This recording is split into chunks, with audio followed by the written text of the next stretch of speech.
Notre mouvement a une situation unique, singulière. Il est le seul qui ne doive rien aux deux mouvements principaux qui croient pouvoir garder le monopole de la vie politique française.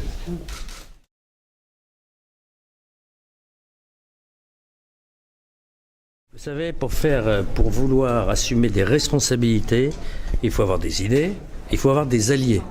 Et il faut bien à un moment donné que vous soyez clair en disant quels sont vos alliés plutôt de préférence. Ça ne vous interdit pas de réfléchir si au fond il n'y a pas de convergence à la finale avec vos alliés naturels.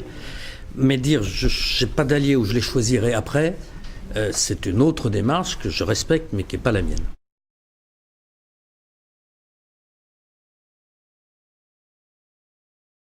Le Parti radical a un leader, il s'appelle Jean-Luc Borloo. C'est pas François Bayrou que je sache. Pour affirmer son identité, il faut être un minimum autonome. Moi, j'étais membre du gouvernement et ça ne m'empêchait pas de dire ce que je pensais. Donc, le Parti radical est tout à fait légitime pour dire ce qu'il pense.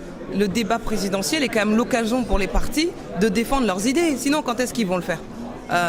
Nous n'avons pas vocation à être noyés dans un vaste magma où tout le monde pense pareil et où il faut lever la main pour demander l'autorisation pour s'exprimer. Le Parti radical est tout à fait légitime à exprimer ses idées. Il n'y a pas besoin de parler de guerre. Après, le moment du combat électoral, mais ce n'est pas cela qui précède le débat, la contribution aux idées de la majorité. Non, je ne crois pas.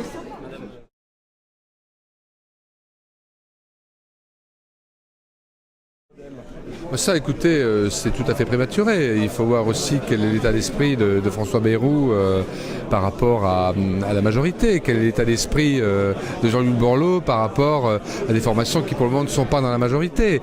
Mais qu'il y ait un dialogue entre tous ceux, majorité ou opposition, qui ne se retrouvent pas dans un RPR droitisé, rien que d'un point de vue républicain, ça a un sens.